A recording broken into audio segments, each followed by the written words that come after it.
Hola viewers, khususnya Jepretim dimanapun Anda berada, balik lagi bareng Akbar Pandit Jowo. Sebelumnya, aku ingin membahas sepak bola ini dari sisi lain. Jadi, buat kalian yang mungkin mencari pembahasan mengenai sepak bola dari data atau statistik, mohon maaf kalian salah sambung ya. Ini disclaimer dulu.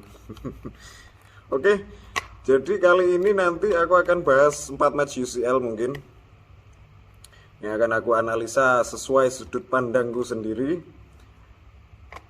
Maka dari itu siapkan kopi dan kita ngobrol bareng. Oh ya, ngobrol sebetulnya nggak ngobrol ya, karena aku ini bikin video. Jadi buat kalian yang mungkin ingin menuangkan pemikiran-pemikiran kalian terkait respon tentang video ini, tulis saja di kolom komentar, nanti aku respon satu persatu biar kita bisa saling berdiskusi sehingga nanti lahir buah pemikiran terkait sepak bola. Oke, kita ke match pertama yang mau aku bahas ya, PSG lawan Leipzig, dimenangkan oleh PSG dengan skor 3-2. Ya sebetulnya ini PSG harusnya lebih bisa mencetak lebih banyak gol ya, karena Leipzig ini kalau menurutku tidak bermain bagus di kontes Champions League. Mungkin mereka masih beradaptasi dengan pelatih baru ya, ditinggal oleh Julian Nagelsmann ke Munchen, sehingga agak sedikit terseok-seok di awal, ya wajar. Tapi di Champions League Leipzig sudah menderita 3 kali kekalahan dan itu tidak bisa dibiarkan. Mungkin sudah harus say goodbye ya terhadap Liga Champions ini untuk Leipzig. Jadi harusnya PSG ini malam itu bermain lebih bisa banyak untuk mencetak gol, tidak hanya menang tipis dengan selisih 1 gol ya. Kita lihat Messi bisa cetak 2 gol dan Messi mulai membuktikan kepada kita semua bahwa dia masih he's still got it lah, dia masih berada di top level dari pesepak bola. Meskipun walaupun dia sudah tidak bisa mengandalkan speednya lagi ataupun kemampuannya dalam melewati pemain-pemain lawan, dia lebih cenderung ke pembagi bola sekarang. Visinya yang lebih digunakan dalam bermain di PSG. Meskipun minus Neymar, tapi kalau minus Neymar ini menurutku malah menjadikan PSG lebih kolektif. Jadi yang memiliki individualisme yang kuat ini praktis cuma Kylian Mbappe. Kalau Neymar ada di situ ada 2, Kylian Mbappe dan Neymar. Jadinya nanti yang terlalu kelamaan membawa bola ya istilahnya. Jadi lebih kolektif kalau cuma satu Mbappe tok, ini malah lebih bagus kalau menurutku. Geser, oke, lanjut ke oh ya, PSG ini belum anu ya, menurutku masih belum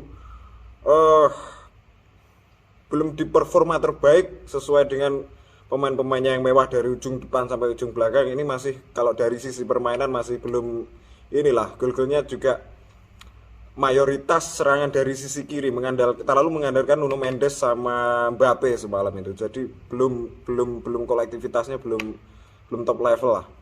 Kita tunggu apakah Pochettino bisa meramu sebuah tim yang super mewah ini menjadi tim yang memiliki sistem yang jelas, tidak hanya rely on individualisme pemain. Oke, Atletico Madrid 2, Liverpool 3. Nah, ini yang menariknya karena sebentar.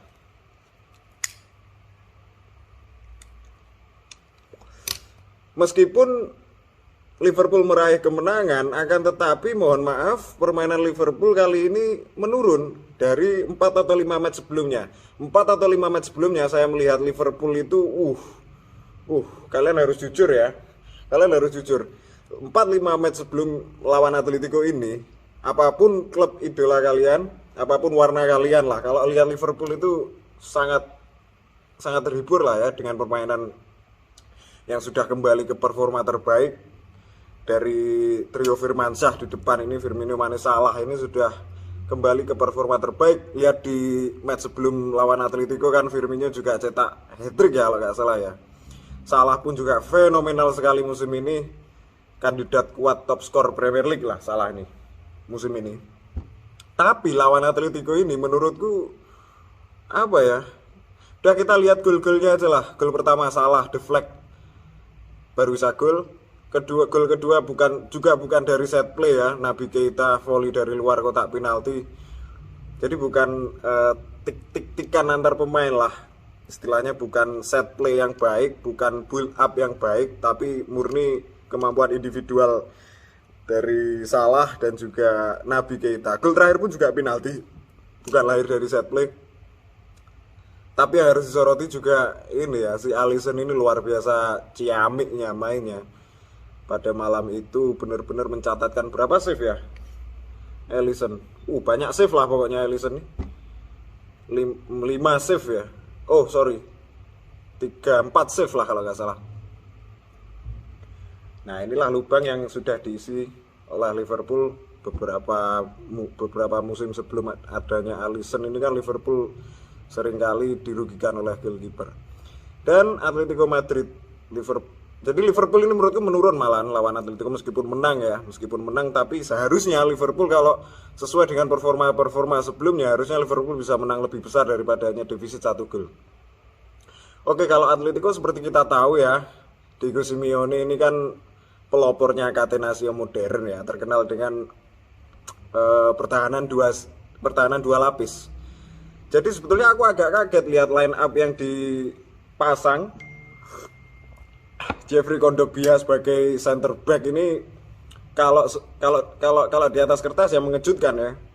Akan tetapi ketika praktek di lapangan terlihat di situ bahwa peran dia sebagai DMF sebetulnya. Jadi center back tapi dia maju ke depan daripada Hermoso dan juga Felipe. Nah, jadi dia yang menerima serangan pertama sebelum kedua center back tersebut. Dan ini tidak berjalan dengan baik karena di 2 gol Liverpool itu kan, di babak pertama Liverpool bisa mencetak 2 gol. Hal itu kurang efektif, makanya di babak kedua dimasukkanlah si Jose Maria Gimenez untuk menggantikan Jeffrey Kondogbia yang kurang maksimal permainannya. Oke. Jadi 2-3 adalah hasil yang cukup pantas, cukup layak. Oke. Liverpool layak menang dan Atletico kurang dari sisi serangannya ya, hanya mengandalkan Griezmann. Dan ketika Griezmann unlucky juga sih dari Atletico. Bagaimana mendapatkan kartu merah itu sangat berpengaruh besar terhadap permainan. Kita lihat digempur habis-habisan ini setelah Griezmann keluar, karena ya wajar aja bermain dengan 10 pemain ada handicap, wajar lah. Tapi kalau Griezmann itu nggak kartu merah, ini Atletico bisa imbang atau menang. 60% lah, 60% bisa menang kalau menurutku. Karena ya Liverpool itu tadi, Liverpool match ini justru menurun daripada match-match sebelumnya. Oke, kita ke Ajax dan juga Dortmund. Nah, aku pengen notice match ini 4-0 ya Ajax menang. Karena ini adalah satu bukti, satu pembuktian dari Ten Hag bahwa dia adalah pelatih yang top kelas. Aku setuju kalau ada yang bilang Ten Hag adalah pelatih top, karena dari dulu aku amati pelatih ini mengandalkan kolektivitas tim, tidak rely on player, tidak rely on star player. Bagaimana dia ditinggal oleh pemain-pemain bintangnya tetapi tetap survive konsisten di Eredivisie ya, di Liga Belanda maupun di Champions League. Terbukti dia bisa mematikan Haaland yang lagi on fire ya, beberapa match terakhir selalu cetak gol, berhasil dimatikan oleh Ten Hag. Dan bagaimanapun pemain kalian ya, kalau pelatih kalian, tergantung pelatih lah pokoknya, pemain kalian full pemain bintang tapi pelatih kalian tidak bisa mengkondisikan, percuma ya kan. Nah, pemain kalian pas-pasan, kalau pelatih kalian macam Ten Hag ini, kalian tetap bisa juara. Itulah pengaruh besarnya pelatih terhadap keberhasilan sebuah tim. Nah, ngomong-ngomong masalah pelatih, kita geser ke Man United versus Atalanta. Aduh, Man United. Gini ya, aku ini merasa sedikit prihatin terhadap kaum Bani Oleot, ya kan? Kenapa? Karena otomatis mereka mengharapkan Man United menerima kekalahan. Nah, supporter macam apa yang mengharapkan tim idolanya ini kalah? Jadi apapun kalian pengen Oleot atau kalian tetap pengen Ole stay, atau klub manapun yang kalian bela, haram hukumnya kan mendoakan klub kalian mengalami kekalahan, kan aneh gitu loh. Ya gak apa-apa kalian pengen Oleot, tapi ya jangan seperti itulah pola pikirnya. Tetap kita harus suportif terhadap tim yang kita bela. Dan pelatih yang satu ini gimana ya? Gini, kita coba ingat kembali ya, sebelum dia menjadi pelatih, ketika dia masih menjadi pemain, dia dikenal dengan sebutan super sub. garis bawah ya, super sub. Nah, apa job desk dari super sub? Super sub ini kan job desknya untuk merubah keadaan di menit-menit akhir ya kan. Dia harus merubah keadaan di menit-menit akhir kan super sub ini. Dan terbawa sampai ke pelatih pun dia juga gitu. Jadi kalau dia sudah trending tagar oleh out ini baru dia kerasukan Sir Alex. Ya aku nggak ngerti ini apa ya.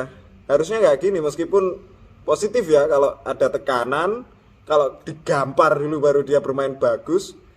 Tapi kan masa digampar terus ya meletot pipinya, nggak bisa gitu. Dan imbasnya akan ke konsistensi.